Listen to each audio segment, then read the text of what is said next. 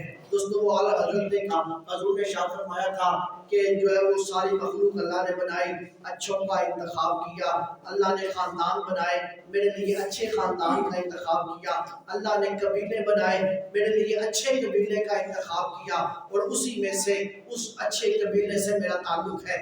حضور کا تعلق بنو ہاشم سے تھا، جس طرح حضرت اعلیٰ حضرت نے کہا تھا کہ خلق سے اولیاء، اولیاء سے رسول، سب رسولوں سے اعلیٰ ہمارا نبی، کہ سارے کائنات میں سے اللہ نے برگزیدہ بندے، پھر اللہ نے انبیاء کو چنا، پھر رسولوں کو چنا، اور رسولوں میں سے 4 اولو العزم کو، اور پھر چاروں میں سے اللہ نے سب سے اونچا درجہ اپنے محبوب کو عطا کیا۔ اس نے ابو سفیان نے کہا کہ ہاں اس وقت پورے قبائل کے اندر سب سے اعلیٰ ترین خاندان اگر کسی کا ہے تو وہ اسی نبی و آخر الزمان کا ہے۔ دوسرا سوال اس نے یہ کیا بتاؤ اس میں سے کسی نے نبوت کا پہلے دعویٰ کیا ہے اس خاندان میں سے؟ ابو سفیان نے کہا کہ نہیں، کسی نے نہیں کیا۔ اس بادشاہ نے کہا کہ بتاؤ کیا تمہارے خاندان میں آباء و اجداد میں کوئی بادشاہ بھی گزرا ہے؟ ابو سفیان نے کہا کہ نہیں، کوئی بادشاہ نہیں گزرا۔ اس نے کیسر نے کہا، ہرقل نے کہا کہ کیا اس نبی کو ماننے والے غریب لوگ ہیں یا امیر لوگ ہیں؟ ابو سفیان نے کہا کہ غریب لوگ ہیں۔ کیسر نے کہا بتاؤ اس نبی کو ماننے والوں کی تعداد بڑھ رہی ہے یا کم ہو رہی ہے؟ اس نے کہا، ابو سفیان کہنے لگے کہ دن بہ دن اس کے ماننے والوں کی تعداد بڑھ ہی رہی ہے۔ پھر کیسر نے کہا کیا کبھی ایسا ہوا ہے کہ جس نے اس کا دین قبول کیا ہے وہ دین چھوڑ کے واپس گیا ہو؟ اس نے کہا نہیں، ایسا کبھی نہیں ہوا۔ جس نے اس کا دین قبول کیا ہے وہ کاٹ دیا گیا، مار دیا گیا اس کو، لیکن اس نے اپنی زبان سے اس نبی کا کلمہ نہیں اتارا۔ اور پھر کیسر کہنے لگا نبوت کے دعوے سے پہلے کیا ان کے اوپر کوئی جھوٹ بولنے کا الزام لگا ہے؟ ابو سفیان کہنے لگا، اس نے کہا کہ تم بات کرتے ہو کہ جھوٹ کا کوئی الزام لگا ہو، ہمارے درمیان اگرچہ ہم اس کے دشمن ہیں لیکن ہم اس کے باوجود یہ کہتے ہیں کہ اس جیسا سچا نبی ہم نے کوئی دیکھا ہی نہیں ہے، اس جیسا سچا انسان ہم نے کوئی دیکھا ہی نہیں ہے۔ دوستو آپ اس سے اندازہ لگائیں کہ ابو جہل جو ہے اس امت کا فرعون ہے اور حضور کا سب سے بڑا دشمن ہے۔ اس ابو جہل کا عقیدہ کیا تھا کہ جس وقت صفا کی پہاڑی پہ چڑھ کے حضور نے کہا اگر میں تمہیں یہ کہوں کہ اس پہاڑی کے پیچھے سے ایک لشکر آئے گا تمہارے پہ حملہ کرے گا تو کیا تم میری بات مان جاؤ گے؟ ابو جہل نے کہا تھا کہ محمد ہم مروہ کی پہاڑی پہ، صفا کی پہاڑی پہ چڑھیں گے، ہم دیکھیں گے، اگر لشکر آتا ہوا تو ٹھیک ہے، اگر لشکر نہ آتا ہوا تو ہم کہیں گے ہماری نظروں کا تو دھوکہ ہو سکتا ہے لیکن محمد کی زبان جھوٹی نہیں ہو سکتی ہے۔ دوستو کہ ایسا ان کا عقیدہ تھا۔ ابو سفیان کہنے لگا کہ نہیں، ہم اگرچہ ان کے دشمن ہیں لیکن ایک بات ہے کہ ان جیسا کوئی سچا نہیں ہے، اپنے ہیں یا پرائے ہیں، ہر ایک نے یہ کہا ہے انت صادق انت امین، کہ اس جیسا سچا کسی ماں نے پیدا ہی نہیں کیا ہے۔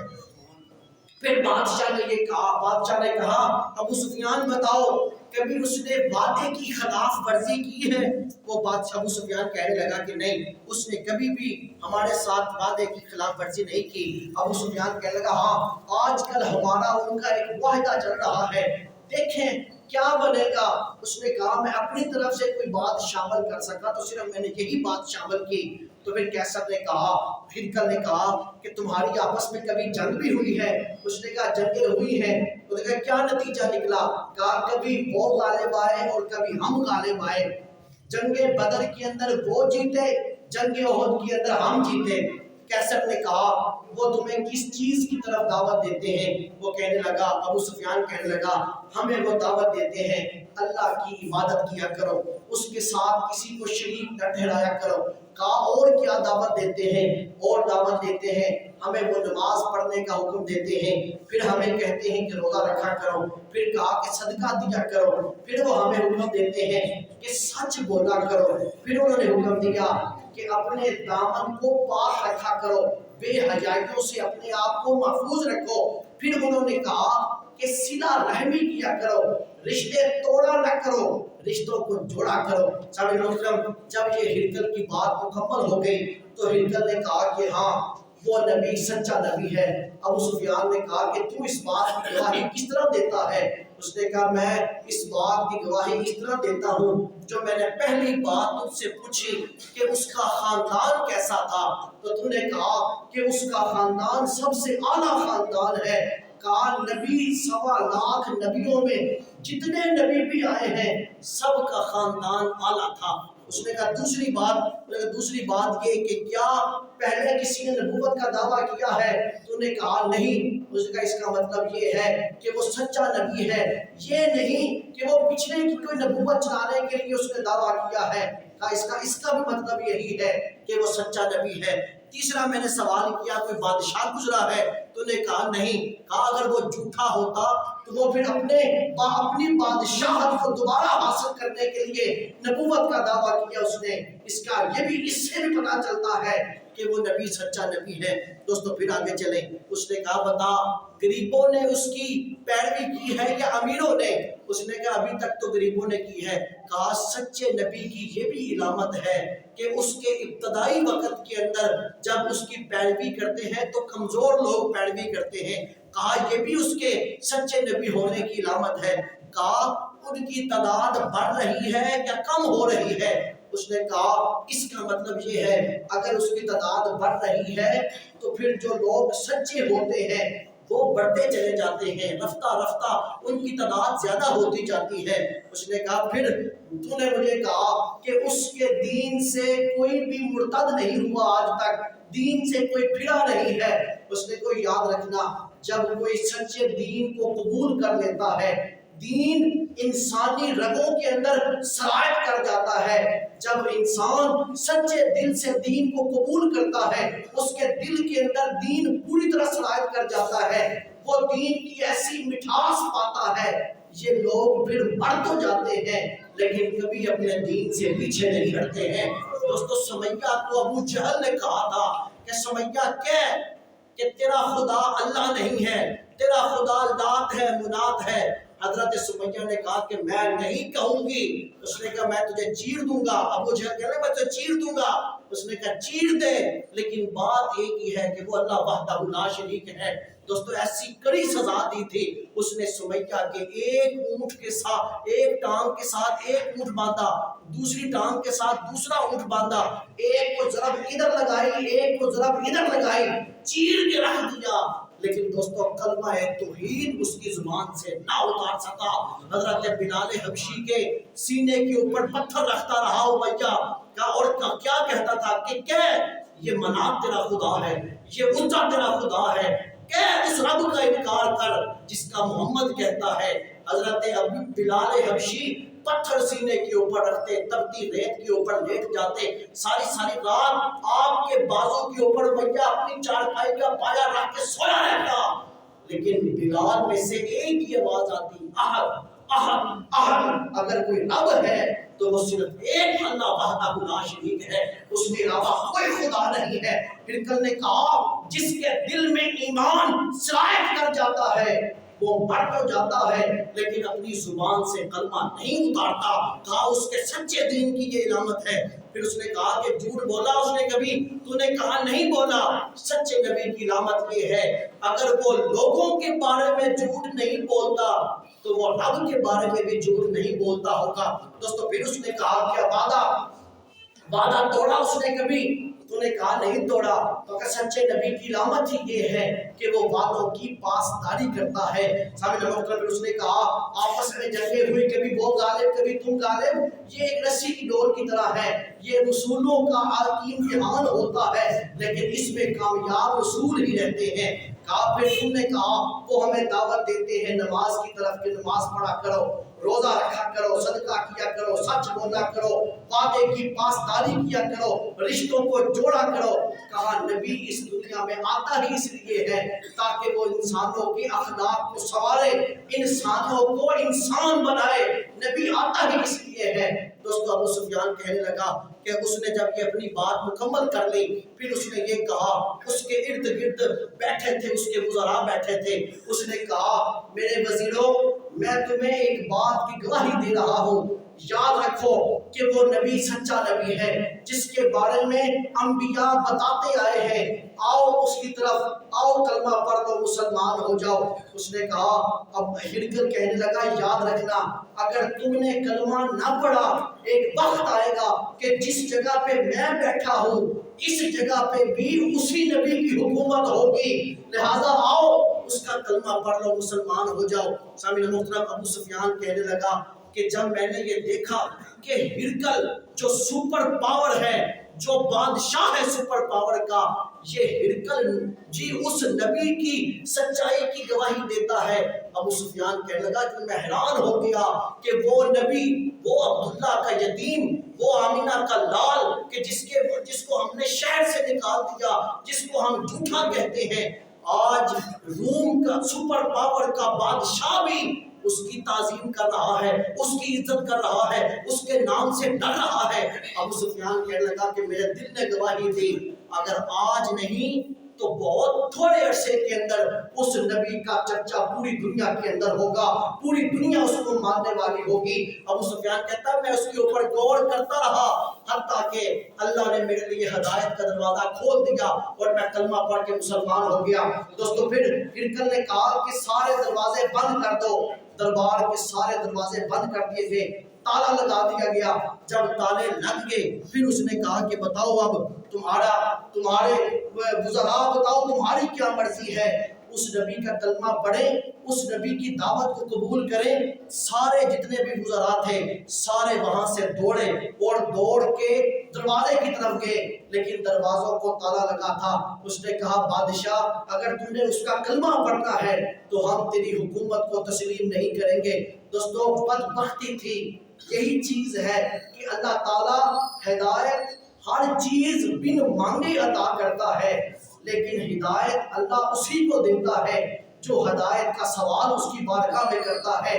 ہرقل سمجھ گیا کہ وہ نبی سچا نبی ہے لیکن اس کے باوجود ہرقل نے کلمہ نہ پڑھا. اس نے کہا، وزراء نے کہا ہرقل یاد رکھنا اگر کلمہ تو نے پڑھنا ہے تو ہم تیری حکومت کو تسلیم نہیں کریں گے، ہم بغاوت کریں گے.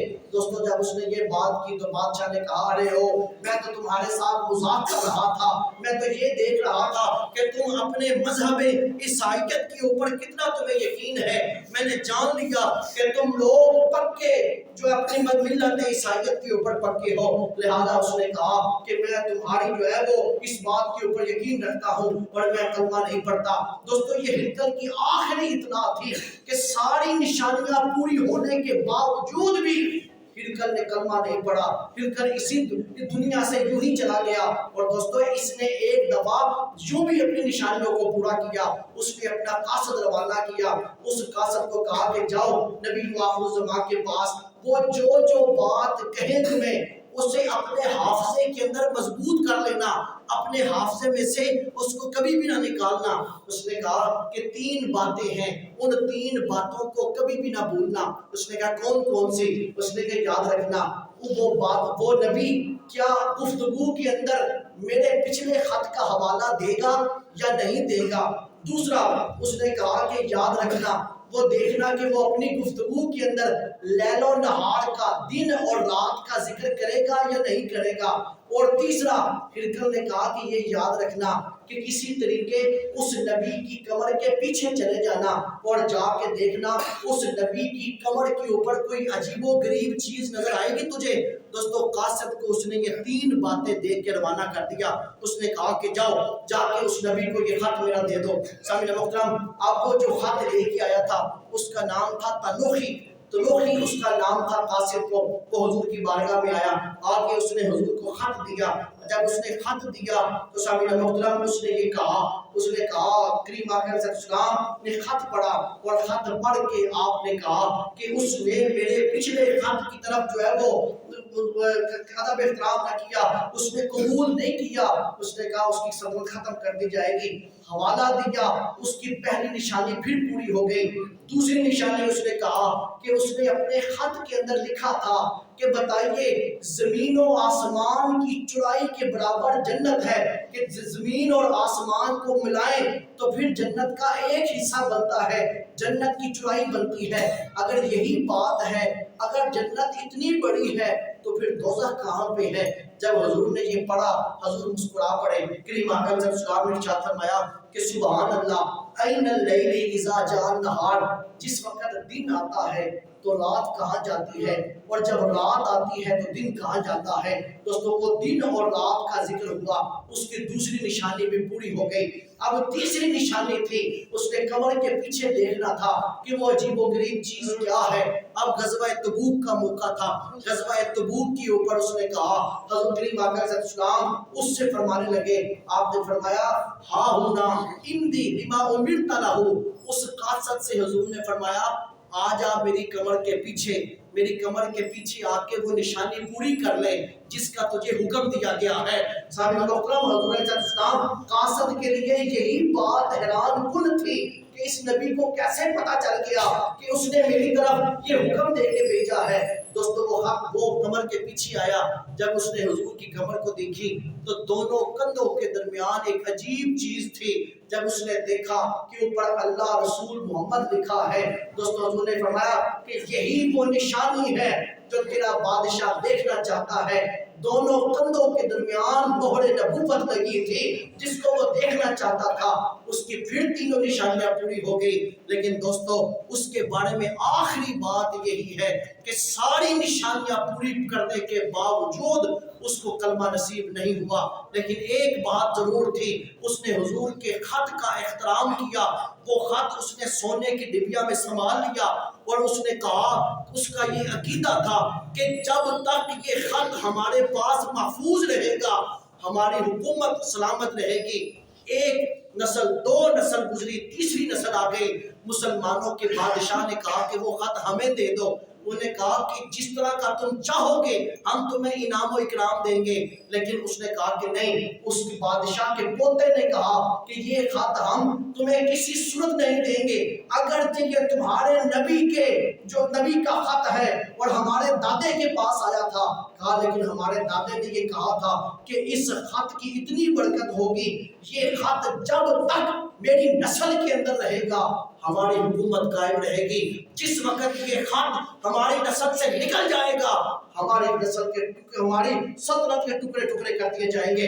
سامنے محترم پھر یوں ہی ہوا، یہ خط حضور کا خط جب تک انہوں نے سنبھال کے رکھا ان کی حکومت قائم رہی، اور جس وقت ان سے وہ خط گم ہوا ان کی حکومت کو ختم کر دیا گیا۔ وہ ختم ہوئی اور وہاں پر بھی اسلام کی حکومت پھیل گئی، مسلمانوں کی حکومت آ گئی۔ سامنے محترم یہ ہرقل بادشاہ تھا جسے روم کا بادشاہ کہا جاتا ہے، جس کی طرف آقا علیہ السلام نے خط لکھا۔ یہ ساری نشانیاں پوری کرنے کے باوجود بھی یہ کلمہ نہ پڑھ سکا، صرف اس لیے کہ اس کی حکومت جاتی تھی، اسے پتا تھا کہ میری حکومت چلی جائے گی، لیکن اس کو یہ نہ یقین ہوا اگر یہ دین کو قبول کر لیتا اس کا دین بھی رہ جانا تھا اور اس کی حکومت بھی رہ جانی تھی۔ اس نے اپنی حکومت بچاتے بچاتے اپنے دین کو بھی گوا دیا اور یہ بے دینہ اس دنیا سے چلا گیا۔ سامعین محترم یہ ہرقل بادشاہ یہ روم کے بادشاہ کی طرف خط تھا۔ دوستو اب یہ 2 خطوں کا ذکر ہوا ہے اور جمعے کا ٹائم ختم ہو گیا۔ اگلے جمعہ المبارک میں ایران کا خط پڑھ کے سناؤں گا۔ اللہ سمجھنے کی عمل کی توفیق عطا فرمائے۔